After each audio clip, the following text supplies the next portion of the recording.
Circulate कर रही हैं, जिसमें अफ़गान तालिबान के कुछ जो एहलकार हैं वो पश्तो में बोल रहे हैं, वो उन्हें सुना जा सकता है कि वो ड्यूरेंट लाइन यानी कि सरहद की तरफ बढ़ रहे हैं और वो कह रहे हैं कि हम पाकिस्तान के साथ जंग लड़ने के लिए तैयार हैं। अब ज़ाहिर है कि ये वेरीफाइड वीडियोज़ नहीं है, बट नेवरदलेस जो इस वक्त अफ़गानिस्तान के अंदर और अफ़गान तालिबान के अंदर सेंटिमेंट ज़रूर पाकिस्तान के ख़िलाफ़ है।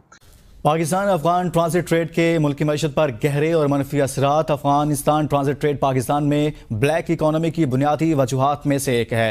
अफगान हुकाम अफगान ट्रांजिट ट्रेड के आइटम्स की कीमतों के हवाले से पाकिस्तान कस्टम्स के साथ गलत बयानी करते हैं। इसने तेल के बहरान का खदशा जाहिर कर दिया है, जबकि मुल्क में चंद मुकामात पर बाज़ ऑयल मार्केटिंग कंपनियों के रिटेल आउटलेट्स मुबैना तौर पर बंद होना शुरू हो गए हैं। की जनरल वो अपनी असेसमेंट दे रहे थे, तो इधर पाकिस्तान में हमारे जो फैसला साज हैं वो इस बात पर खुशियां मना रहे थे कि उनकी बरसों की जो मेहनत है वो बिलाखिर रंग ले आई है। और अगर किसी इंटरनेशनल मुल्क को फ़र्क पड़ता है तो मैं उनको कहूँगा जिसको दर्द है वो खुद पाल ले अफगानिस्तान को।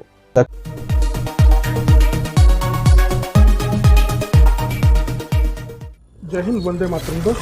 दोस्तों विजय भारत चैनल में आपका स्वागत है। दोस्तों, हम आपके लिए लेके आते हैं पाक मीडिया की लेटेस्ट खबरें।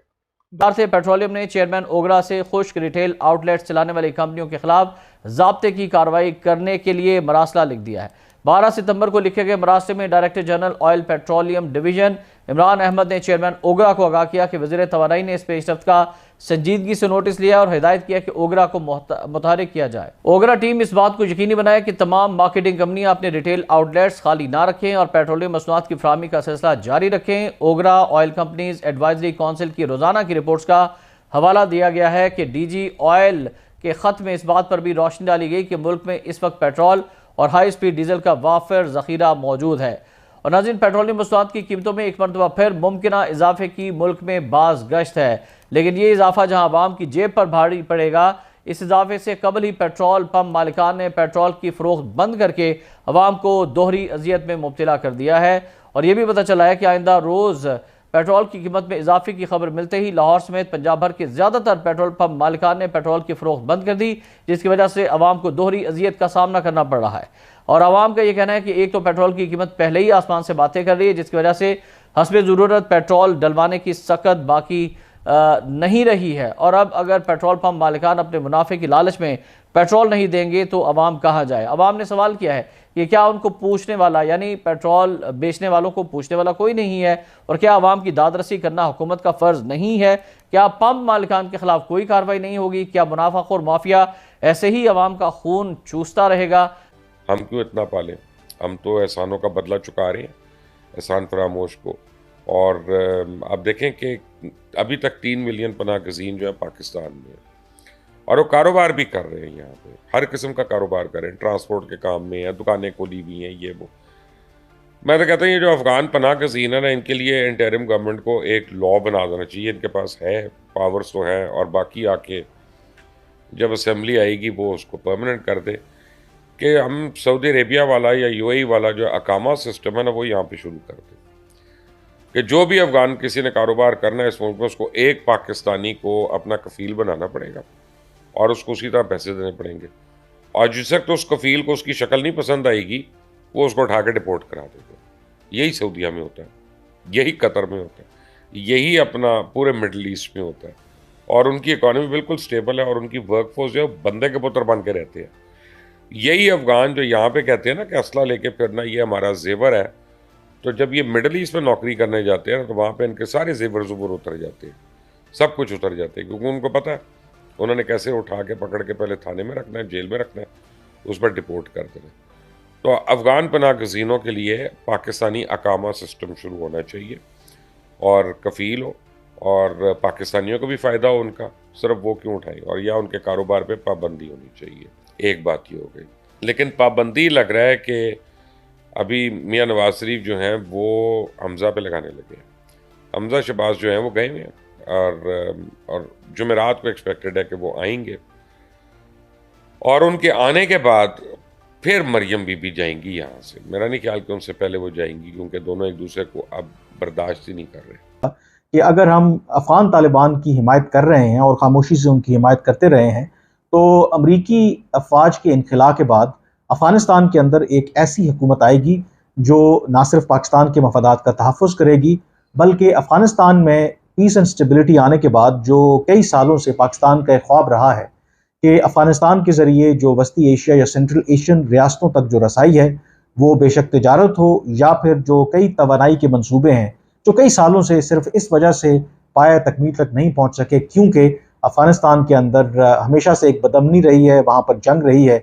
लेकिन अफगान तालिबान के आने के बाद वो जो सारी मुश्किलात हैं वो ख़त्म हो जाएंगी। एंड इम्पॉर्टेंटली पाकिस्तान हमेशा से ये समझता है, जो जिसको हम सो कॉल्ड स्ट्रेटेजिक डेप्थ भी समझते हैं, कि पाकिस्तान क्योंकि भारत के साथ हमारे जो ताल्लुकात हैं उसमें उतार चढ़ाव रहा है, हमने उनके साथ जंगें भी लड़ी हैं, तो Pakistan two front situation face नहीं करना चाहता, यानी कि ईस्ट और वेस्ट दोनों से एक ऐसे बॉर्डर यानी कि अफगानिस्तान के साथ भी और भारत के साथ भी पाकिस्तान एक ऐसी सिचुएशन फेस करे जिससे दोनों अतराफ से पाकिस्तान को एक सिक्योरिटी सिचुएशन का सामना करना पड़े। तो इस एतबार से पाकिस्तान का ये ख्याल था या पाकिस्तान के जो फैसला साज हैं कि अगर अफगान तालिबान या एक ऐसी हुकूमत जो पाकिस्तान के ज़्यादा करीब होगी तो उससे पाकिस्तान के जो स्ट्रेटिजिक इंटरेस्ट हैं उनको भी उनका फ़ायदा पहुँचेगा। लेकिन आज 2 साल से ज़्यादा का वक्त गुजर चुका है, अफगान तालिबान इक़्तिदार में हैं और जो पाकिस्तान का ख्याल था कि जो बरसों हमने अफगान तालिबान की आबियारी की है और जो इतना इंतज़ार किया है कि शायद अब फल खाने का वक्त आ गया है, लेकिन जो नताइज सामने आए हैं वो उसके बिल्कुल बरक्स हैं। कल भी मैंने एक वीडियो की थी जिसमें मैंने आपको ये बताया था कि पाकिस्तान और अफगान तालिबान के दरमियान जो ताल्लुकात हैं इस वक्त इंतहाई कशीदा हैं और आज कुछ और नई मालूमात हैं जो मैं आपके साथ शेयर करना चाहता हूँ। और इस वक्त यकीनी तौर पर आप कह सकते हैं कि पाकिस्तान और अफगान तालिबान एक लिहाज से एक दूसरे के बिल्कुल आमने सामने हैं।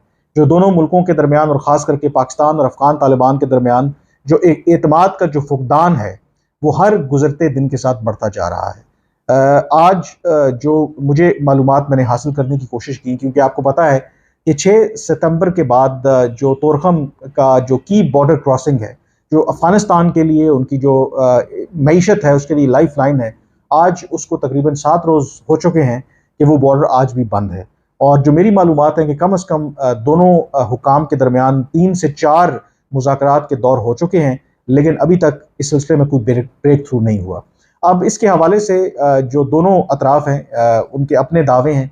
जो अफ़गान तालिबान हैं उनका ये कहना है, बल्कि वो इल्ज़ाम आयद करते हैं पाकिस्तान पर कि पाकिस्तान की वजह से ये जो सरहद है वो बंद है, और उनका ये कहना है कि वो अपनी साइड के ऊपर एक जो पुरानी पोस्ट थी उसकी मुरम्मत कर रहे थे जब पाकिस्तान की तरफ से बिला इश्तियाल फायरिंग की गई, जिसके नतीजे में 2 जो अफ़गान तालिबान के एहलकार हैं वो हलाक हुए। लेकिन जो पाकिस्तान का मौक़िफ़ है ये अक्सर इससे मुख्तलिफ है। पाकिस्तान का ये कहना है कि ये जो पोस्ट की तामीर या मुरम्मत की जो बात वो कर रहे हैं वो एक नई पोस्ट की तामीर कर रहे हैं, और वो भी पाकिस्तान के इलाके में। तो ये जो इकनॉमिक लेवरेज वाला जो कार्ड है या ट्रेड वाला जो कार्ड है उसको खेल करके, लेकिन जो इत्तलात अफ़गानिस्तान से आ रही हैं, दूसरी तरफ अफ़गान तालिबान का ये ख्याल है कि पाकिस्तान के लिए बहुत देर तक इस बॉर्डर को बंद रखना इतना आसान नहीं होगा, और उनका ये ख्याल है कि अगर ये बॉर्डर तोरखम बॉर्डर को बंद पाकिस्तान करता भी है तो इसको बहुत अरसे तक सस्टेन नहीं कर सकता। तो अफ़गान तालिबान का ये ख्याल है कि पाकिस्तान का जो भी ये एक्शन है उसको वो बर्दाश्त कर सकते हैं। क्या वाकई ऐसा है, ये तो आने वाला वक्त ही बताएगा। दूसरा, जो पाकिस्तान ने हाल ही में जो अपनी मईशत को बहाल करने के हवाले से, आपको पता है कि जो रुपए की कदर जिस तरीके से गिर रही थी डॉलर के मुकाबले में, उसमें एक फैक्टर के जो अफ़गानिस्तान में पाकिस्तान से जो है वो डॉलर धड़ जा रहा था, और जो इवन हवाला हुंडी का जो कारोबार है, जो सेटलमेंट होती है, वो भी कहा जाता है कि अफ़गानिस्तान में होती है। फिर इसी तरह